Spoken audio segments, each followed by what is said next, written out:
Assalamualaikum warahmatullahi wabarakatuh. Okey, ini pandangan daripada saya. InsyaAllah semoga menjadi asbab kebaikan untuk diri saya dan kita semua. InsyaAllah Okey, kita dipenjara, dikurung hari demi hari, sampai bila kita tak tahu. Kesembuhan untuk kes COVID boleh dikatakan 92%. Ini menunjukkan kes kesembuhan yang sangat-sangat tinggi. Tidak ada pun manusia yang mati bergelimpangan di tepi-tepi jalan. Yang banyak mati meninggal dunia di hospital. Dan rakyat tidak diberikan kebebasan untuk ikhtiar dengan cara lain. Hanya dengan satu jalan, iaitu jalan KKM. Sedangkan dalam agama sendiri telah memberikan pelbagai ubat untuk setiap penyakit. Allah ciptakan penyakit dan Allah juga ciptakan ubat penawarnya. Jadi insya-Allah sama-sama kita fikirkan kat sini, fikir yang logik. Bila rakyat dikurung, rakyat akan menjadi tertekan. Tekanan makin meningkat dengan keperluan kehidupan yang semakin lama semakin berkurangan. Kebebasan tak ada. Duduk terkurung dalam rumah. Cuba fikir kita yang dewasa, anak-anak terkurung dalam rumah. Tidak ada dunia luar. Dan disekat pula untuk datang ke rumah Allah SWT untuk tenangkan fikiran.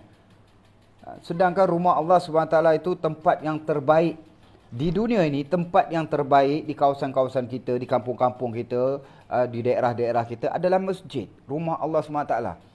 Lagi lama kita duduk kat masjid, lagilah kita dapat ketenangan dan lagi kita faham nikmat agama, kelebihan agama.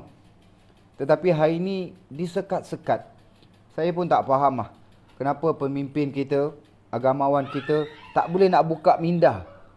Adakah ini cara yang betul yang dibuatkan untuk rakyat hari ini? Kebebasan hanya untuk segelintir manusia yang ada kedudukan, ada kuasa. Rakyat marhaen dikurung, diperintahkan untuk ikut arahan mereka. Tidak ada ikhtiar lain, kena ikut arahan KKM. Sedangkan banyak ikhtiar-ikhtiar yang boleh diusahakan. Kalau dibebaskan rakyat, masya-Allah, kita banyak penawar-penawar yang kita boleh wujudkan. Daripada pakar sains perubatan pun dah bagi tahu. Ada penawar-penawar lain, ada ubat-ubat lain. Tetapi kenapa disekat? Kenapa dihalang? Kenapa tak beri kebebasan kepada rakyat? Saya sebagai warga negara Malaysia yang dah merdeka. Rakyat Malaysia dah merdeka berpuluh-puluh tahun. Rakyat ada hak, ada pilihan untuk hidup lebih baik, untuk hidup lebih sihat. Rakyat tak bodoh. Rakyat tahu nak ikhtiar macam mana. Rakyat bukan pemalas. Hari ini kita tahu semua dalam keadaan yang bermasalah. Takkan rakyat nak duduk diam? Takkan rakyat nak sakit? Takkan rakyat nak mati katak? Semestinya rakyat akan berusaha cari macam-macam ikhtiar untuk nak jadi sihat, nak jadi baik. Tak nak jadi diri kita ni sebagai penyebab kepada keburukan. Ini dimomokkan hari-hari dengan ketakutan. Hari-hari cerita benda yang sama. Endemik pula, varian pula. Tidak ada sebaran yang baik daripada pihak pemimpin yang boleh memberikan rakyat lebih baik, fikir rakyat lebih baik, hati rakyat lebih baik. Yang diberikan hari ini tekanan. Inikah pemimpin-pemimpin akhir zaman yang hari ini kita nak kena ikut, yang kita hari ini nak kena terima bulat-bulat. Sebab itulah hari ini keadaan menjadi huru-hara. Huru-hara, babe. Manusia bunuh diri, manusia dalam keadaan Allahu Akbar. Macam-macam berlakulah. Itu tak dicerita pula dalam media sosial, dalam media elektronik. Kenapa tak diceritakan? Sebelum 2020 macam-macam diceritakan. Tetapi hari ini ada berita-berita yang disekat, berita-berita yang begini yang menakutkan manusia dengan COVID, nak meyakinkan manusia dengan vaksin. Hari ini diceritakan hari-hari. Dan macam tak ada ikhtiar lain. Dah macam tak ada cara lain. Allahu Akbar. Masjid satu tempat yang boleh memberikan ketenangan. Manusia ni akan jadi sehat, bertambah sehat apabila rohani dia sehat. Rohani dia bertambah baik, jasmani dia akan menjadi lebih baik. Dan kita berada di rumah Allah Subhanahu Wa Taala ini, tempat yang menyukakan Allah Subhanahu Wa Taala. Kenapa hari ini kita nak menjauhkan manusia dengan rumah Allah SWT? Apa tujuan dia? Apa tujuan dia? Oh, nak menyelamatkan nyawa. Mana lebih penting menyelamatkan nyawa dengan agama? Bagi saya, agama itu lebih penting. Kerana agama itu bagi keselamatan, bagi kejayaan dunia dan akhirat. Kalau duduk di dunia, hidup pun tapi agama tak memberikan apa-apa kebaikan pada kita, buat apa? Kita tak yakin pada agama. Kita tak yakin pada Allah SWT akan turunkan bantuan. Inikah cara dia? Nabi SAW tinggalkan kita dua perkara. Al-Quran dan Sunnah. Al-Quran datangnya daripada langit. Setiap kalam yang ada dalam Al-Quran, setiap perkataan yang dalam Al-Quran itu datangnya daripada langit. Dan sunnah-sunnah Nabi SAW datangnya daripada perintah Allah SWT. Diusahakan oleh Nabi Muhammad SAW untuk kita amalkan. Kita nak rahmat Nabi SAW. Rahmatan lil alamin. Bawalah sunnah. Apa sunnah-sunnah yang Nabi tinggalkan kepada kita? Sunnah-sunnah yang boleh membawa kejayaan manusia. Salah satunya sunnah-sunnah yang ada dalam masjid. Allahu Akbar. Saya tak faham kita punya agamawan hari ini yang ada dalam kerajaan. Kalian semua telah mengelirukan umat Islam. Ini satu perkara yang sangat besar ni, yang perlu di soal jawab nanti. Bebaskanlah rakyat. Ini cara yang paling baik. Rakyat tahulah nak hidup macam mana.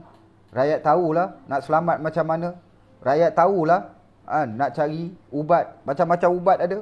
Tradisional, kita ada 3 bangsa, babe. Melayu, Cina, India. Ada 3 rawatan tradisional dari 3 bangsa. Kemudian kita ada sunnah. Rawatan-rawatan sunnah. Yang mana telah diceritakan dalam Al-Quran, dalam hadis Nabi. Madu diceritakan dalam Al-Quran.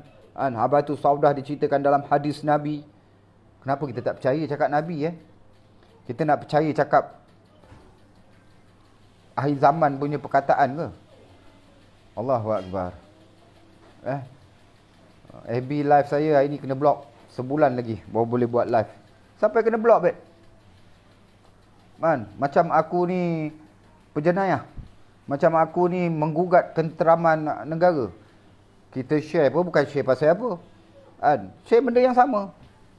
Yang apa yang aku cakap hari ni, sekarang ni. Ada ubat, cerita pasal ubat lain, diblok. Tunjukkan kisah-kisah hari ni orang bunuh diri, diblok. Kenapa nak tutup? Kenapa?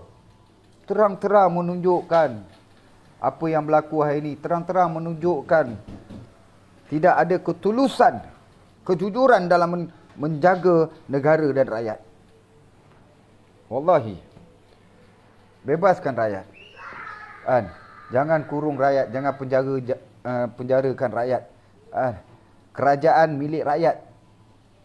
Rakyat lebih berkuasa dan rakyat perlu tahu hak sebagai warga negara dalam sebuah negara yang merdeka. Kita ada hak bebas. Dapatkan kelebihan itu. Bebas untuk melakukan perkara-perkara yang baik. Bebas untuk selamatkan diri. Bebas untuk berjaya. Bebas untuk sihat. Jangan disekat. Jangan disekat. Jangan jadi manusia dalam negara kita ni, rakyat dalam negara kita ni tidak ada pilihan. Tidak ada tujuan. Hanya satu tujuan dia. Dipaksa. Secara rela paksa. Janganlah macam ni. Jangan macam ni. Jangan bagi tekanan kepada rakyat. Jangan bagi tekanan. Bila rakyat tertekan, rakyat akan jadi ganas. Kita nak benda yang baik. Kita tak nak bagi rakyat lagi tertekan. Kita nak rakyat hidup dalam keadaan lebih baik. Jangan jadikan COVID ni sebagai asbab. Itu tak boleh, ini tak boleh, itu tak boleh, itu tak boleh. Semua nak dengar cakap kerajaan dia hari ni. Kalau kerajaan mentadbir rakyat dan negara dalam keadaan baik, tak apa. Tengok berapa banyak kegagalan yang telah kerajaan hari ini lakukan. Banyak kerugian berlaku. Banyak nyawa manusia hilang. Fikir dengan ada kebesaran Allah Subhanahu Wa Taala. La ilaha illallah Muhammadar Rasulullah. Kejayaan manusia hanya ada dalam agama mengikut cara baginda Nabi Muhammad sallallahu alaihi wasallam. Ingat, gagal di dunia, gagal yang sementara. Berjaya di dunia, berjaya yang sementara.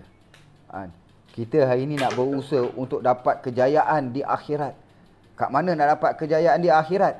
Yang ini kembali kepada Allah Subhanahu Wa Taala. Meminta-minta, mengharap-haraplah kepada Allah Subhanahu Wa Taala. Jangan mengharap, meminta-minta kepada makhluk. Tolonglah. Tolonglah. Ni sampai 2 vaksin, 3 dos, 2 dos, 4 dos, 5 dos. Tak settle-settle juga. Ada cara lain tak nak ambil. Ada kaedah lain dihalang. Apa ni? Apa cerita? Kita nak dengar cakap orang luar. Cakap orang luar. Cakap umat akhir zaman. Cakap Nabi Muhammad sallallahu alaihi wasallam. Tak mau dengar. Tak mau dengar. Fikir lah. Tak guna kita dipilih menjadi umat Nabi Muhammad sallallahu alaihi wasallam yang dikurniakan iman dan Islam, tetapi kita tak boleh nak fikir dengan adanya kebesaran Allah Subhanahu Wa Taala. Terima kasih semua.